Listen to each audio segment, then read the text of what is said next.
So now we're going to begin the session about phase 2 clinical trials, and I'll be talking for the next 30 minutes or so fairly quickly because there's a lot of material to cover about the general operating characteristics of phase 2 clinical trials, and I know Jack Lee will follow, I think, with more in-depth discussion about some of the statistical considerations in phase 2 trials.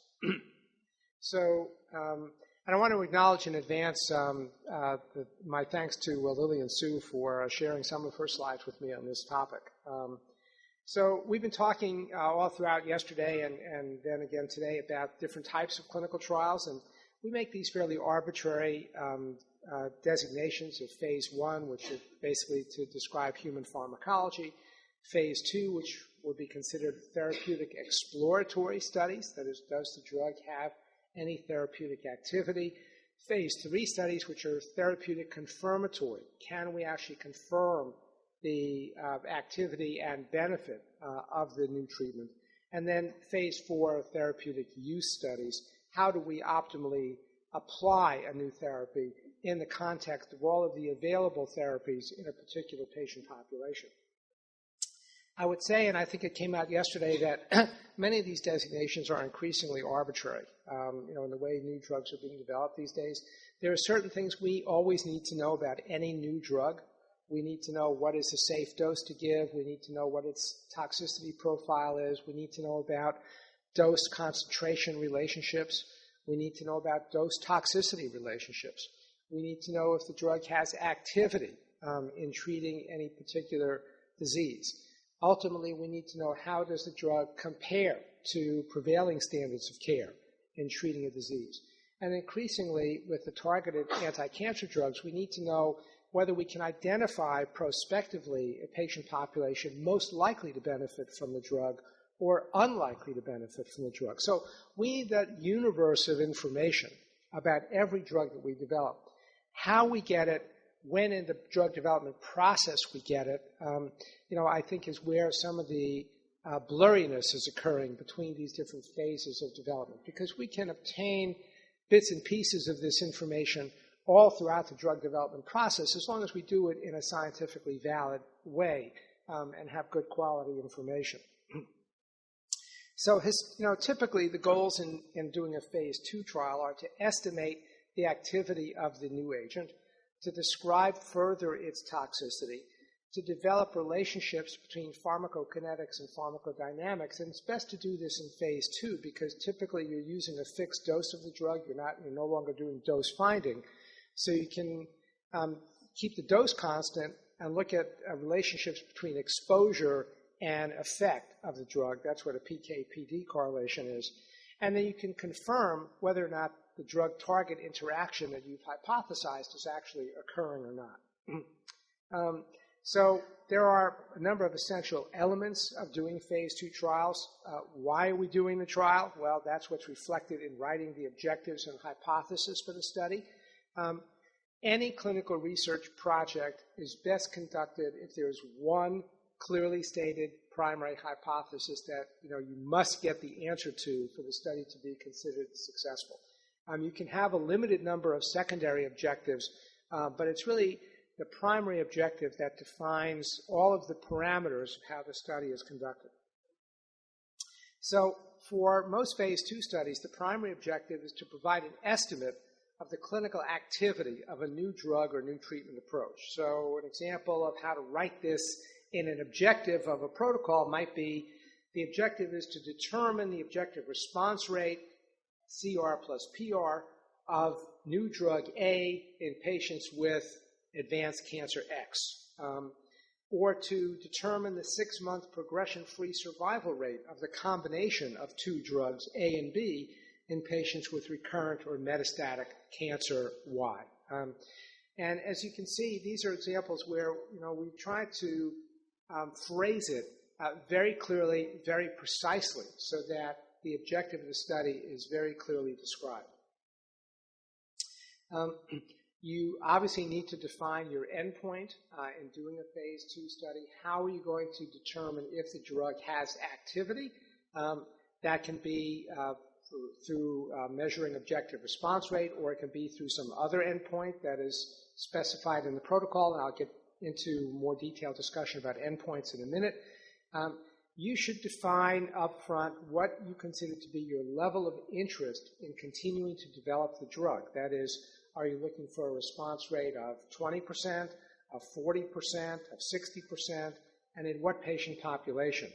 And how you define your level of interest, of course, will depend upon what is the unmet medical need in that study population, what are the other available therapies to that population, and so on. Once you've defined the level of interest you have in the study, then you need to define the precision of your estimate or your confidence intervals and your error rates in the study. And I'm sure Dr. Lee will talk more about that. But if you're looking for a 20% response rate, well, what you're really talking about is what is the probability that 20% lies within a certain range of response rates that you're likely to observe in your study. Those are your confidence intervals around that estimate. And ultimately, of course, you need to decide on how to make the so-called go or no-go decision to move a drug to phase 3. Most cancer drugs, if they fail, and most of them do fail, fail in phase 3. That is the most expensive time to fail in drug development. It costs a lot of money to do a phase 3 trial, and you don't want to invest all those resources, both financial and patient resources, if the drug is not likely to go forward. So more time needs to be spent really in evaluating a drug in phase 2 to improve the probability of a successful outcome in phase 3. So the classical phase 2 design, the so-called two-stage design, the endpoint might be objective response, which of course needs to be prospectively defined according to some well-accepted response criteria. A two-stage design is typical. That is, you enroll a certain number of patients, you then observe what happened to them, and then you make a decision whether to enroll an additional group of patients. So the two-stage design is typical unless the accrual to the study is expected to be extremely rapid or the toxicity of the drug is expected to be very low, in which case you might feel that it's safe to completely enroll all the patients in the study before making any interim assessment as to how they're doing. And as I mentioned in response to Professor Wu's question, the primary ethical dilemma in a phase 2 study is the continued accrual of patients to trials in the absence of responses. So if you're not seeing any activity, how do you justify going to the next patient and proposing that they participate in that study? So in the typical two-stage design, you might set it up something like this. In stage 1, you would say that the true response rate must be less than X percent if no responses are seen in the first N patients. And if you look at the table there, you can see that, classically we would look for something like a 20% response rate. If you see no responses in 14 patients, then you can conclude with 95% confidence that the true response rate must be less than 20%. And if 20% is the level of activity that you're interested in, you might stop the study at that point if you have no responses in 14 patients. If you're willing to accept a higher false negative rate, that is a higher probability that you might actually reject an active drug, that would be a 10% beta error. Then you see you take even fewer patients, only 11 patients to conclude with 90% confidence that your response rate is not at least 20%. So that's what the stage 1 might look like. You would enroll up to 14 patients, you do an assessment of how they're doing, and if you have at least one response, then you continue the study. If you have no responses, then you stop the study at that point. Your final sample size depends on the desired level of activity and the confidence limits that you want to put around that. You'll hear terminology and read in the literature reference to alpha and beta errors. The alpha error is the probability of accepting an inactive drug, so your false positive rate. The beta error is the probability of rejecting an active drug, so your false negative rate. Keep in mind that although we've used objective response rate for decades as a way of estimating anti-tumor activity. Objective response rate probably is not the best measure of activity in many settings. So in some settings, this is often the case in advanced hematological malignancies, you might want to consider complete remission rate as your measure for activity. Or you might want to consider pathological complete response rate as a measure of activity. And the US FDA just issued a guidance document saying that pathological complete response rate in locally advanced breast cancer can now be accepted as a surrogate endpoint for accelerated approval of new drugs, because they believe that pathologic CR rate in that setting is reasonably likely to be predictive of ultimate clinical benefit. Or you might want to look at response duration instead of response rate. The next thing you want to specify in your phase 2 protocol is who are you going to treat? What is the patient population? So that's your inclusion and exclusion criteria. Again, one thing that's always important to remember when writing a protocol, and so I tell this to my trainees all the time. If you're the investigator and you are the one who is writing the protocol, remember, your goal in writing the protocol is to write it for someone else to read it. The whole reason for having a protocol is so that everyone who reads the protocol should be able to come to the same operating conclusion as to how the protocol should actually be performed. So it's very important that protocols be very explicit, that very precise language be used, that ambiguity be minimized, so that everyone who reads the protocol understands what you intend as the principal investigator. So, for example, if you were going to write a protocol about malignant neuroendocrine tumors, you might want to be more precise than that. You might want to specify whether or not you're including all subtypes or only some subtypes. Well-differentiated carcinoid tumors have a very different biology compared to small cell variants. And so, you have to think about how you want to write the protocol and which tumor types you want to include. Nowadays, with targeted therapies, we have to think a lot about target expression. And, is there a biological basis on which to enrich the patient population? Are we going to use a biomarker assay to determine eligibility for the study? And what is that assay? And how well defined are its operating characteristics? And what is the turnaround time on getting the results from that assay? Can we get the results quickly enough that it's reasonable to use that information to select patients to participate in the study? Many of the other inclusion and exclusion criteria that are in a phase 2 protocol are similar to what you might find in any other kind of a clinical trial. But again, I just want to stress the importance of precision in how you write things. So performance status, of course, should be, according to one of the established performance status scales. If you're going to specify levels of organ function, specify them very precisely. So, it's better to write a particular cutoff for the serum creatinine, for example, than to say that patients with abnormal renal function are not included, because, what does abnormal mean? If you're going to, specify or exclude certain prior therapies, be very precise in what those are. And if you're not going to allow certain concomitant drugs, then it's best to include a very detailed list of what drugs are specifically excluded if you're concerned about drug interactions.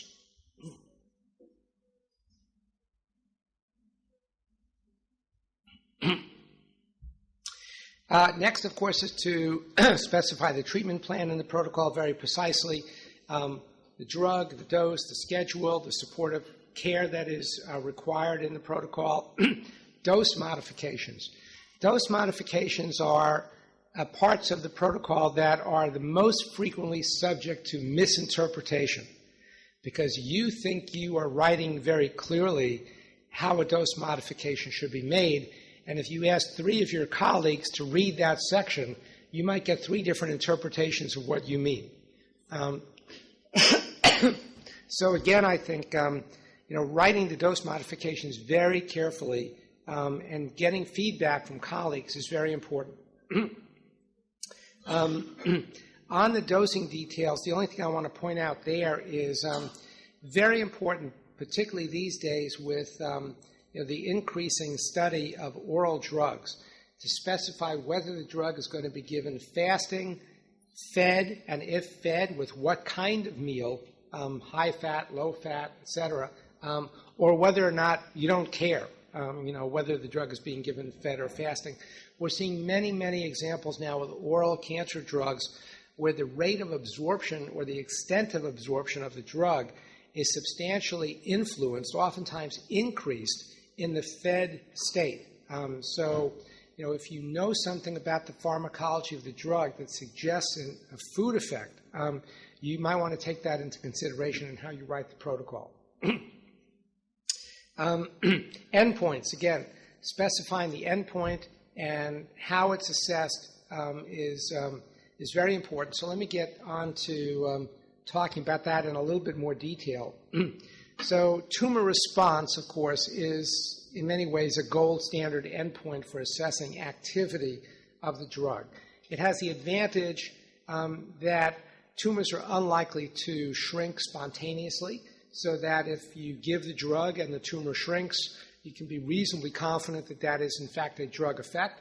There are many well-standardized criteria for tumor response that can be employed, and you can get the results quickly. It's an early readout. Usually within a month or two of administering the treatment, you know whether or not there's some evidence of tumor shrinkage. The bad things about tumor shrinkage, it's not applicable in all cancers. It's very difficult, for example, to assess in prostate cancer where mass lesions are uncommon and you're frequently dealing mostly with bony disease, what tumor response actually might look like. It's difficult to measure in other kinds of cancers. One of the most difficult is mesothelioma.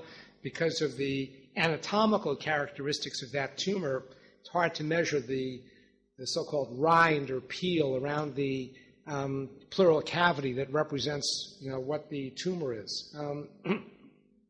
We don't always know whether there's a relationship between response rate and more clinically meaningful endpoints like survival. And in some tumor types, there's a fairly well-established relationship between response rate and survival. In other tumor types, it's much less well-established. So although response rate can be used to assess activity, it is not always useful to assess benefit of a treatment.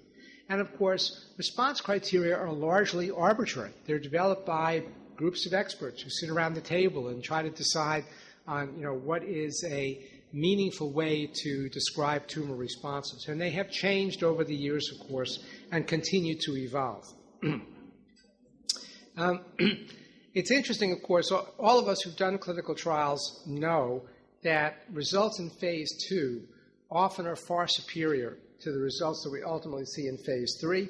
This is an analysis that was published several years ago now in the JCO, looking at the relationship between tumor responses reported in phase 2 studies and tumor responses reported in phase 3 studies. And you can see that the responses in phase 2 all fall to the right side of this line, suggesting that responses in phase 2 are almost always higher than response rates of the same drug in the same population when studied in a phase 3 clinical trial. Part of this may be due to the operating characteristics of the trial. Part of it may be the so-called rose-colored glasses of the investigators who are doing the phase 2 trial, who are looking, for a good effect in order to justify continuing the study. But it's almost universally the case that results in phase 2 look better than results in phase 3. Also keep in mind, and we've already heard a lot about crizotinib during this meeting, but also keep in mind that increasingly now, of course, we're using other ways of assessing tumor size to determine whether or not the drug has activity. So we see more and more now of these waterfall plots where only the regressions below this dotted line here constitute official responses according to the RECIST criteria. So this is 30% regression in the unit dimensional measure of a tumor. that would be considered a partial response by RECIST criteria. And in the case of crizotinib, of course, most of them are partial responses, occasional complete responses, but certainly there are many patients who have tumor shrinkage, shown over here, that do not meet the official criteria of response according to RECIST, but still indicate that the drug is having some activity against the tumor.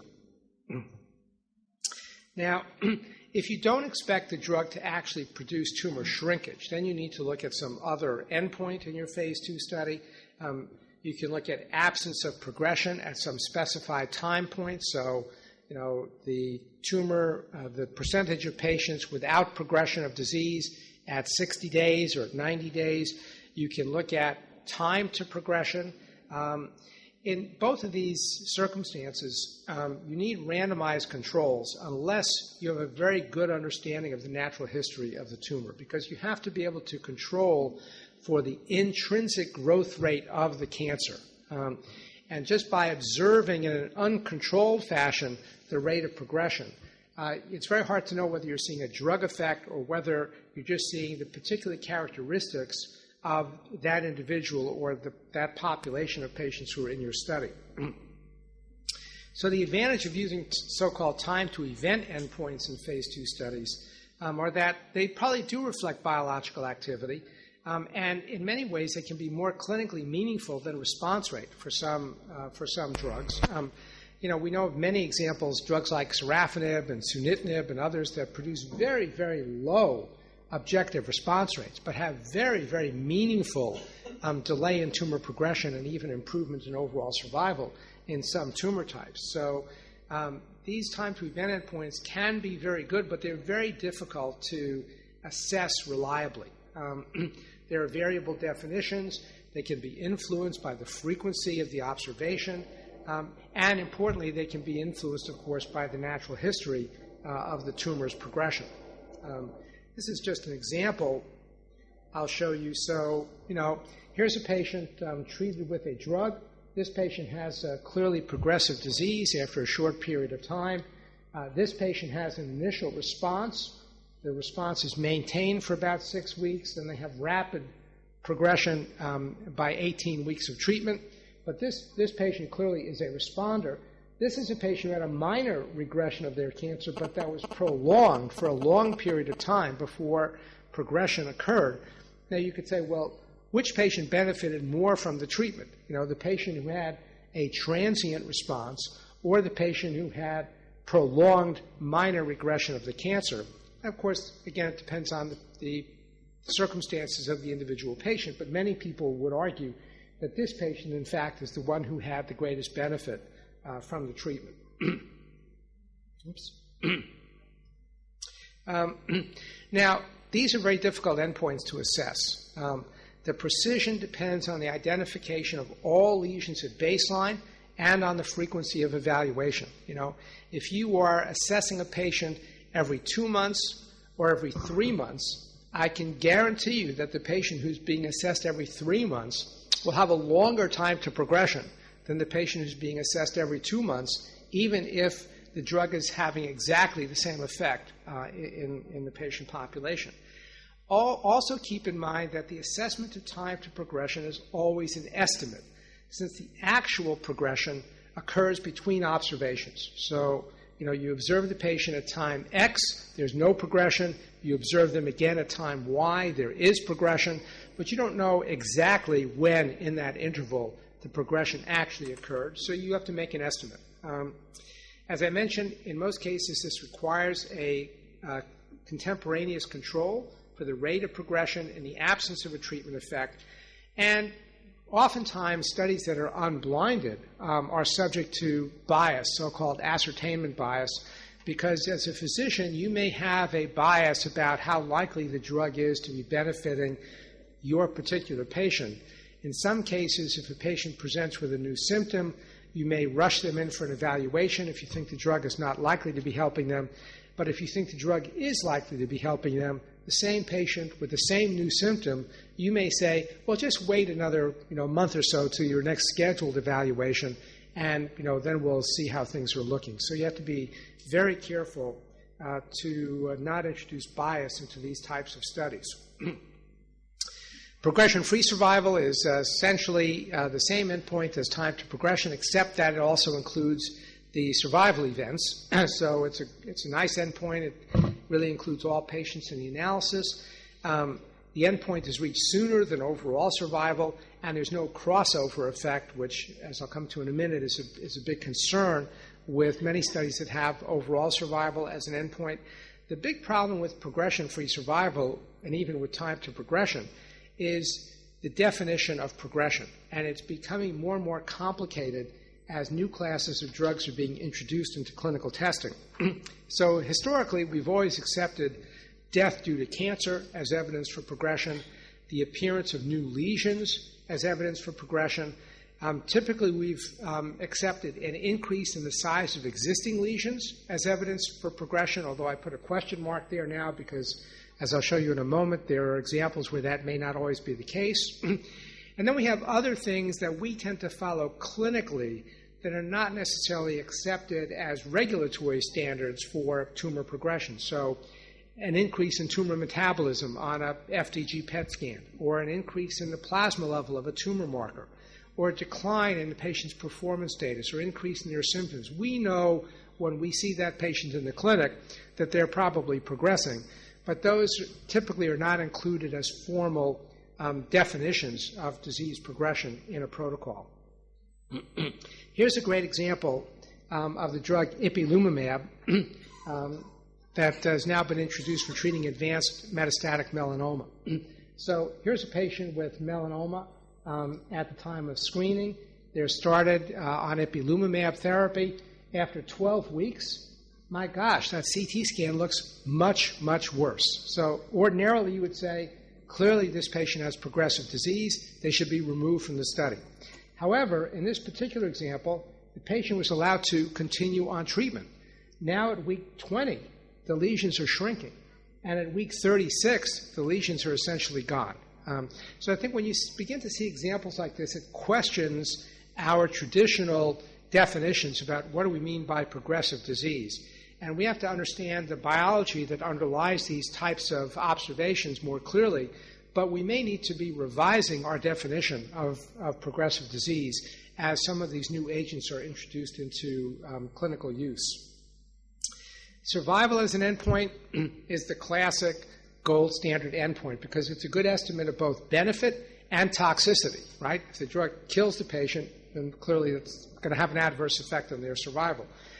It's easy to measure. You don't require any scans. It's easy. It's inexpensive.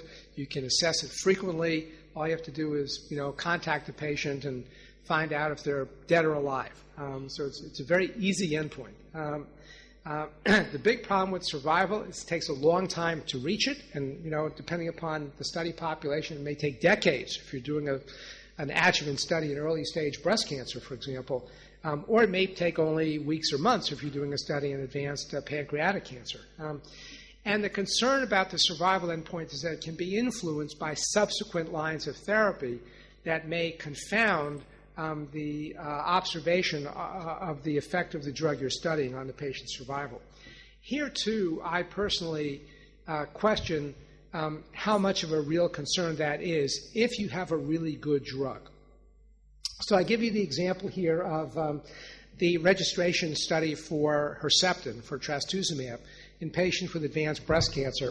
These are the results that were published some years ago now in the New England Journal of Medicine. Just focus on the top curve, which is the primary randomization of chemotherapy alone versus chemotherapy plus trastuzumab in HER2-positive metastatic breast cancer. This is the overall survival data clearly showing a benefit in favor of using Herceptin, despite the fact that 2/3 of patients who were randomized to chemotherapy alone received trastuzumab post-progression in this study. So I think this is an example where the concern about the post-progression use of an effective therapy confounding the interpretation of the survival data does not really hold up. And there are other examples like this where if the drug is really a good drug, you're going to see it, even if the patients receive that same therapy post-progression. What about using disease stabilization as an endpoint? Is there anything good about it? Not really, because it really depends on knowing the natural history of the tumor you're studying, and that's what the con side is. Unless you employ some sort of a specialized clinical trial design, such as the randomized discontinuation design, that allows you in a randomized way to enrich your patient population for those patients who have disease stabilization, then you might be able to use that as an endpoint.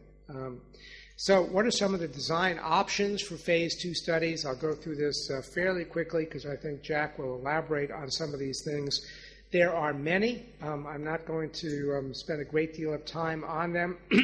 We've already talked a little bit about the classical two-stage design in which some number of patients are enrolled at the first stage. You determine the response rate. If the response rate looks to be less than what you're anticipating, what your expected level of interest is, you stop the study. If the response rate looks like it may approach or exceed your expected level of interest, you continue the study, and then you enroll the second stage and then do the final analysis of the study. So here's an example of a two-stage design of gefitinib in non-small cell lung cancer as first-line therapy. It was hypothesized that the drug would produce at least a 10% response rate, and if there was more than a 25% response rate, that would be of sufficient interest to proceed in the further clinical development of the drug. So the study was designed in stage 1 that the study would proceed if at least 2 patients had a PR in the first 22 patients enrolled, and then the study would be declared sufficient to continue to develop the drug if at least 7 patients in a total of 40 achieved a partial response. The actual result of the study was that there were 12 PRs observed in 40 patients for an observed response rate of 30%. You can see the 95% confidence intervals on that estimate were between 17 and 47%. But the data were sufficient to justify the continued development of the drug as hypothesized in this study. Now, this is a slide that you're not really meant to see, but if you're interested in seeing a nice review of various types of randomized phase 2 trial designs, I would just refer you to this paper by one of my junior colleagues in Chicago, Mani Sharma, who wrote a nice review in the JNCI a year ago about different types of randomized phase 2 trial designs. And the different schema that are shown on this slide really represent these types of designs. Randomized versus control, the randomized discontinuation design, the so-called delayed start, the adaptive trial design, the pick the winner design, and then a design where you basically combine in one study a phase 2 and a phase 3 component, the sort of seamless phase 2-3 trial design. All of these have their pros and cons depending upon the characteristics of the treatment you're studying, the patient population you're studying, the availability of alternative therapies for that patient population, et cetera. So I'll just give you a few quick examples. This is a randomized phase 2 study across multiple doses of a new drug. So all patients, ideally in this design, all patients are randomized between either receiving a placebo, if that's considered to be ethically and medically appropriate, or different doses of the agent under study. After the primary endpoint has been met, the patients go off study. And if you observe time to progression greater in any drug-treated arm of the study versus placebo, you declare the drug to be active. So here's an example that on the surface looks like a good example, but if you read the paper, you find out, well, it's not such a good example after all. This is a randomized phase 2 study of multiple dose levels of temsirolimus in patients with advanced refractory renal cell cancer. So it seems like a well-designed randomized phase 2 study. Patients were randomized to receive either 25, 75, or 250 milligram dosages of the drug. And these were the results on progression-free survival. And you can look at this and say, well, either all the drug doses are active or all the drug doses are inactive. And in fact, you can't tell from this study because what is missing in this study is the placebo control.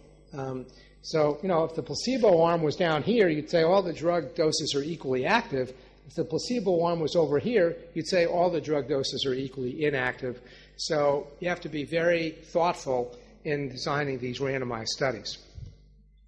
Another type of randomized study design is so-called drug versus placebo, with both given for a fixed duration of time. And then the patients can actually be crossed over the patients who are on the placebo can be crossed over to receive the study drug in an open-label study design. That sometimes facilitates the enrollment of patients on studies because patients know that eventually they're going to have an opportunity to receive the investigational agent.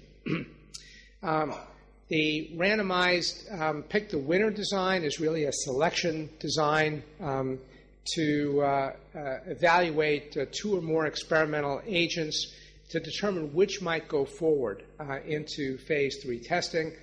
So the winning agent or regimen is then subjected to a definitive phase 3 trial against a standard of care. I won't spend more time on that. You can have a randomized phase 2 trial including a reference standard control arm. So in the example given here, this is a randomized phase 2 trial of docetaxel plus prednisone versus docetaxel plus prednisone plus a new drug in treating hormone refractory cancer. This is not a randomized phase 3 study. And this is one of the problems with this design, if you will, is that both investigators and patients often confuse this design with an underpowered phase 3 study, which to some extent it is. But the goal of this study is not really to compare the 2 arms in the study. The goal is to compare each arm of the study to a historical control. But the reason for having the standard of care arm is as a way of determining whether or not the patient population that you've enrolled in a study actually is behaving the way the historical comparator is expected to behave. Because there are many things that may have changed with respect to management of that patient population since the time of the historical control group. And you want to know if your standard of care group looks like the historical control group, and therefore, whether or not your investigational therapy it can sort of be compared in a valid way to the historical control group, or whether your standard of care group looks better or worse than the historical control group, which may then influence how you interpret the results with your investigational therapy. The sort of seamless randomized phase 2-3 trial design is really a strategy to write a single protocol that allows you to do an initial randomized portion of the study and then make a go, no-go decision as to whether to continue the study directly to a completed phase 3 trial. This design is efficient only if the experimental regimen has a reasonably high likelihood of success. Otherwise, you spend a lot of time developing this phase 2-3 protocol and never get to phase 3. These can be very tricky studies to operate with respect to getting the data in a timely fashion. That will also depend on what endpoints are chosen in the study, because you need to be able to design the study such that the phase 2 portion can be completed very efficiently to allow you to get the endpoint, get the data, and make the assessment as to whether to continue to phase 3 or not. There's no advantage to this study if if it takes 5 years to complete the phase 2 component and then 2 years to wait for the data to come in before you decide whether to go to phase 3 or not. So just to conclude on a few points, I think with the targeted therapies that are currently in development for treating cancer now, most commonly, we really need more randomized phase 2 designs. The typical single-arm phase 2 design with historical control is in most cases inadequate to really assess the activity of many of these new drugs. The advantage of a randomized design is that it reduces selection bias, improves patient comparability, and the non-survival or time to event endpoints can be ascertained fairly quickly and reliably. The problems with randomized phase 2s, if you will, are that they require more patients than single-arm trials. And sometimes if you get a, quote, positive result in a randomized phase 2, it actually can make it more difficult to complete the subsequent phase 3 trial because there's suddenly a belief that the drug actually is beneficial when all you've really shown is that the drug is active. The randomized discontinuation trial is a design, it's an enrichment design that really enriches for the presence of stable disease in the population. So it's a good design to use if you think that there's a high probability of stable disease in the patient population that you're studying. This was the randomized discontinuation design that was used in the clinical development of sorafenib, a study that was developed by my colleague Mark Ratain at the University of Chicago. So sorafenib was given to patients with advanced cancer for 12 weeks. After that period of time, the patients were assessed. If they had tumor growth by at least 25%, they were removed from the study. If they had tumor shrinkage by at least 25%, they were continued on the open-label drug. But if they had stable disease, then they were randomized to either then continuing on placebo for 12 weeks or continuing on sorafenib for 12 weeks, and then they were evaluated again. The advantage of this design is that if you have a lot of stability after this initial 12-week period, you don't know if that stable disease is just due to the natural history of the tumor or due to the effect of the drug. This lets you figure that out. But the disadvantage of this design is that it often requires a lot of patients. And if you have a lot of tumor shrinkage, you don't really need this design. And if you have a lot of tumor growth, then this design just requires many, many, many patients in order to assess the drug. And of course, if everybody is growing right through the treatment, the drug's probably not any good anyway. As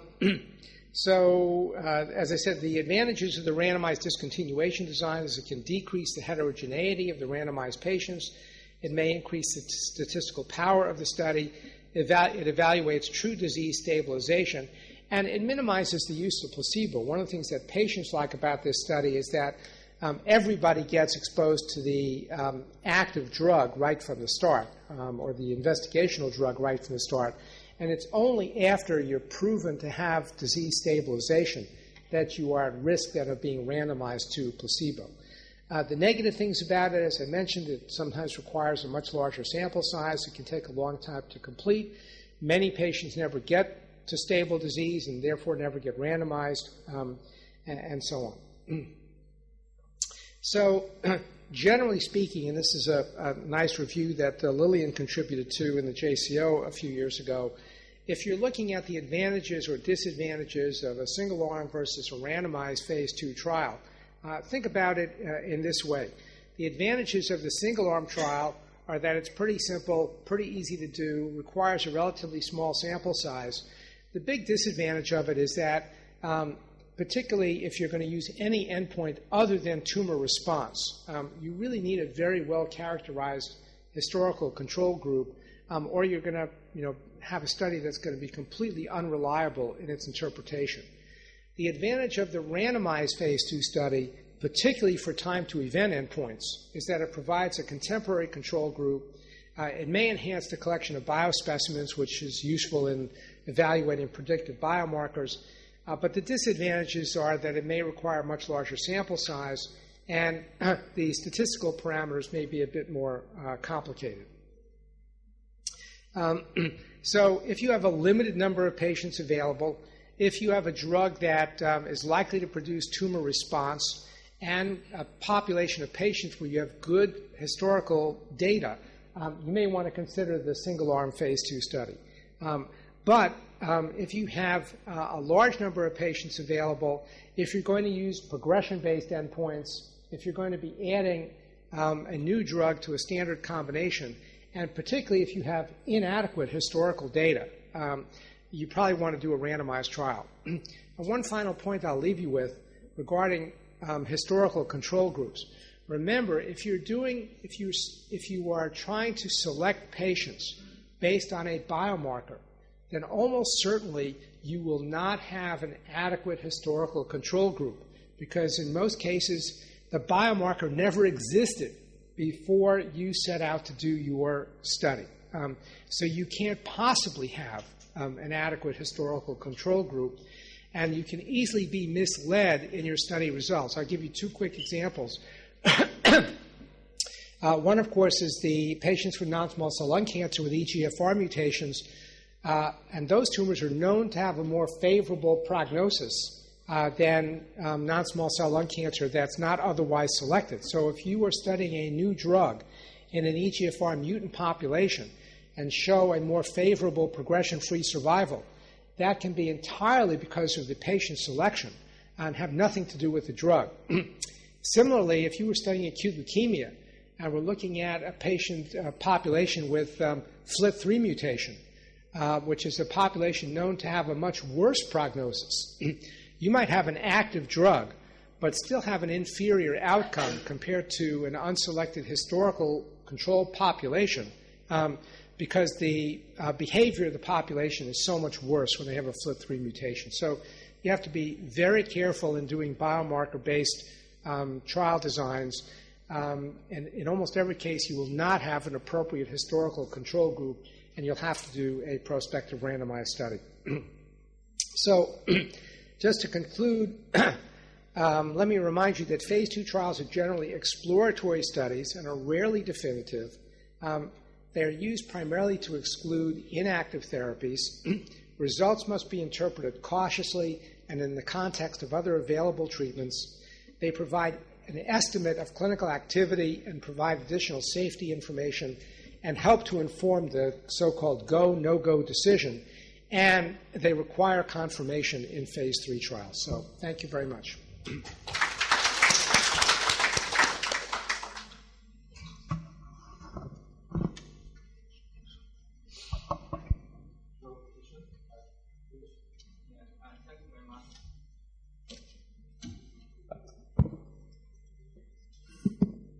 Thank you very much, Dr. from breast surgeon from Region Hospital, Shanghai. And you have mentioned that we can use Simon two-stage design for sample size calculation. And there's two options. First one is optimal, and another option is minimize. And we can calculate different sample size, maybe 50 versus 100. There's a huge difference. So how do we choose this strategy? So I might defer that question to Professor Lee. It's always good to have a statistician in the audience. Okay, so as mentioned, that there are two ways to do the Simon's two-stage design, and minimax design usually requires a smaller sample size. Why? Because it tries to minimize the maximum sample size. Okay? So an optimal design tries to minimize the average sample size, both of them under the non-hypothesis. The difference won't be that much. Okay, it will not like one design requires 50, another design requires 100 patients. No, usually it's within like 10-20%. But again, it depends on the optimization criteria. So if non-hypothesis is true, okay, and you have only very few patients, then most people would like to use a minimax design because the maximum sample size is smaller. Okay. But on the other hand, if that's not a concern, if the sample size, you don't need to really minimize the maximum sample size. Okay, then usually you go with the optimal design because on the average, you have a smaller study. Okay, thank you. And the third question is that in breast cancer neoadjuvant treatment, we have the windows of opportunity study and to explore this potential anti-tumor mechanisms of new drug. And usually treated with 2 weeks. But there's another question, how to calculate the sample size. Maybe patient, some reports 10 patients, another reports enrolled more than 50 patients. And also this was included in phase 2 study. And phase 2 study you have mentioned very clearly one primary endpoint. So how to balance sample, how to balance biomarker exploratory study and the efficacy study? Yeah, so I don't think I can give you a single answer, about how to design a sample size for any possible phase 2 study. It depends a lot, of course, on the specific objectives of the study and the patient population. I think in breast cancer, and particularly with the locally advanced breast cancer, you do have these window of opportunity studies where you can look at pathologic response rate in the breast as an endpoint to assess tumor activity. And, of course, you can also get the specimen to evaluate biomarkers. Generally speaking, but again, it depends on the hypothesis of your study and what drug you're using. Generally speaking, you're going to use the histological endpoint as your primary endpoint, so say pathologic CR rate, and then your biomarker endpoints are going to be more exploratory. But, if you have a drug with a very well-defined mechanism of action where you know exactly, what the drug is doing at the molecular level, and you want to have a biomarker as your primary endpoint, that's possible too. And then your pathologic CR rate can be the more exploratory endpoint. It really just depends on the science that's driving the study.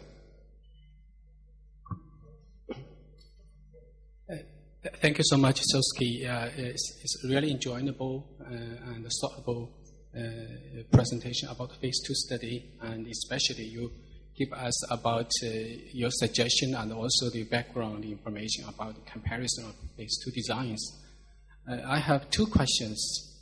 We all know that phase 2 studies currently are very, very important, facing these kind of difficulties and failures of the phase 3 study. Huge phase 3 study failed currently. So my question actually is the interface of phase 1 with phase 2. Mm-hmm. Yeah. We know that when in the phase 1 study, we have see some of the activity, moderate activity for the target product in the late stage of the patients without any available therapy. But in the phase 2, how to select the patients, especially for this kind of target product, yeah, and also the immunotherapy, because we will feel that this kind of drug cannot have the higher efficacy in the late stage of the patients.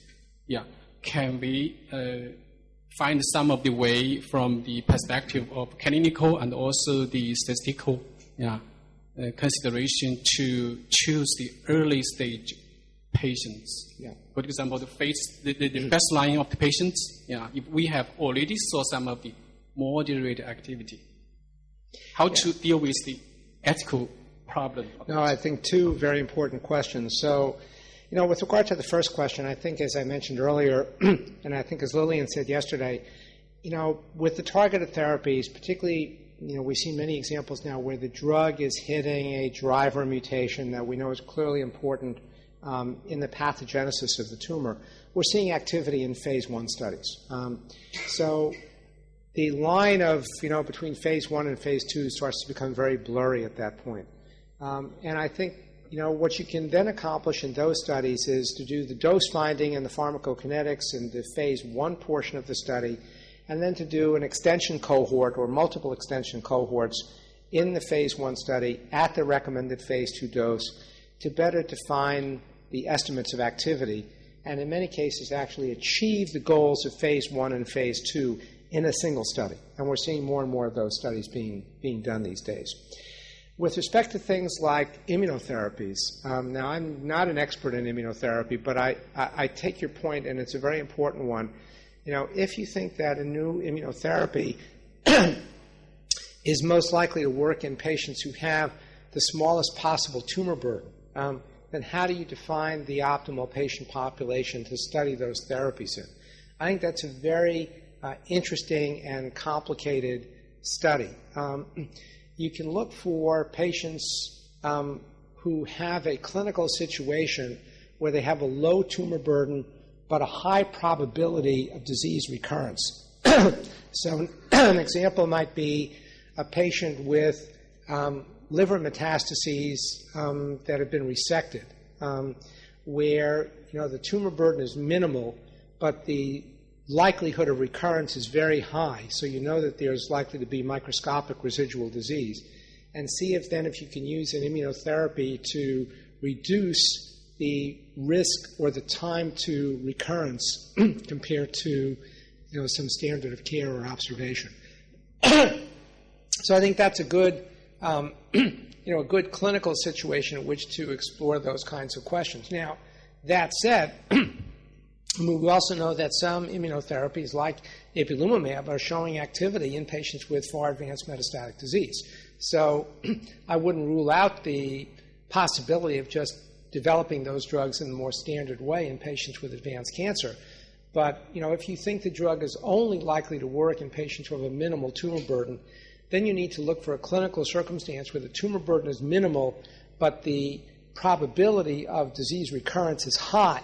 And then you can, I think, use that patient population to, do the studies in.